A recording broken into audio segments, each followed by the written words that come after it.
Well, can't seem to win, boys. So, as you can see here, this is a Holley regulator. Well, focus in. Part number 12-804 1 to 4 psi. That's what it says on the regulator.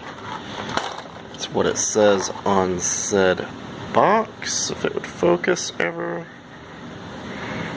Anyway, you can see the part number there.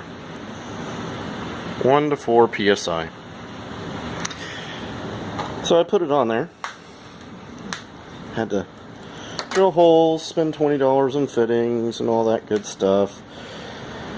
And had to redo some fuel lines to make it mount where it was going to mount. Turn the key on, and it starts out at 4.5 psi. And I was like, okay. So let me try and adjust it. And I start trying to back it out, which is what they say to do to decrease pressure. You know, turn counterclockwise, back it out, and it goes up to 7 psi. Screw it in, it goes to 9 psi.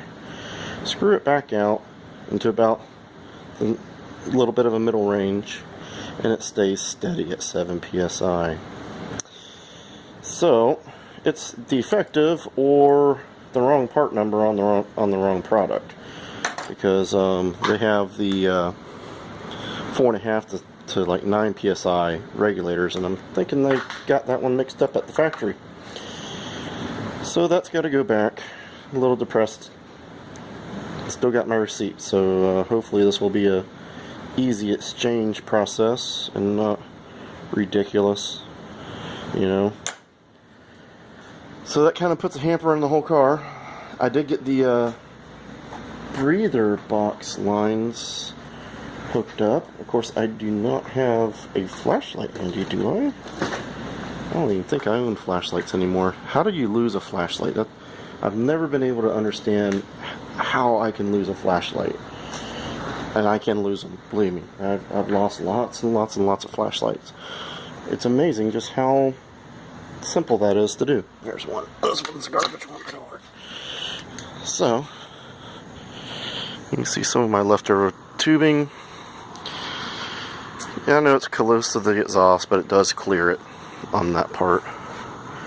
Right there. It clears it by probably 3/4 of an inch. To the box. And both of them going down. I have them going on this side of the valve cover because one on each end. I don't know if you can see up there. What? One there and one over there. You can't see it.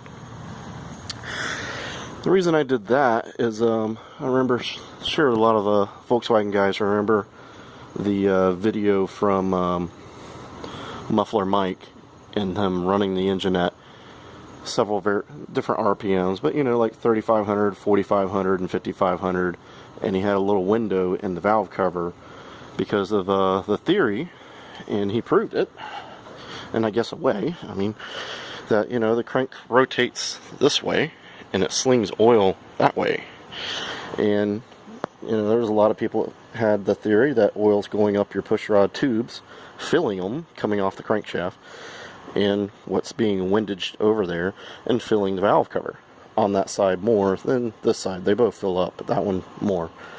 And his little window showed it rising, rising, rising until it was completely full of oil. Now, of course, that's more of a steady, constant RPM, so road racer guy would probably be a more, you know, realistic answer on that one for a test like that. But it was an idea to show you that, you know, more oil is going over there than air, and so that's why I decided to tap this side mostly.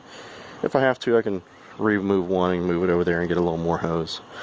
But I have my fuel regulator all mounted up over there, you know, and had to take it all apart.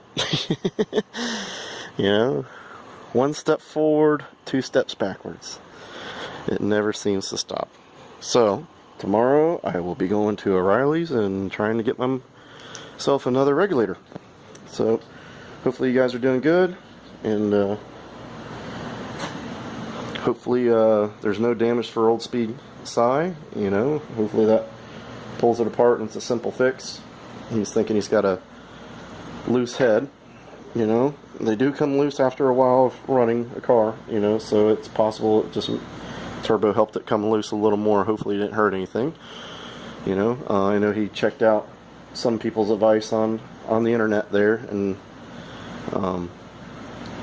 definitely Jeff DeHam's a guy to listen to. He's definitely an industry leader as far as been there, done that type stuff. So anyways, I am covered completely with gas, and it's real gas, so it burns, not the ethanol garbage, which stings. And I'm going to probably go in and take a shower, put the car back in the garage. I was really hoping to have it ready to go for tomorrow. Hopefully I can get it going for the weekend. I really want to be able to go to the car show. The kids are itching to ride in it again. So anyways, guys, hopefully you're all doing good out there. Let's get out there and get our parts to work. I don't even think it's about getting the car to work anymore. It's just let me get some parts that will work together. You know, so anyways, that's the luck of the draw. You know, that's what happens sometimes. So anyways, see you guys later.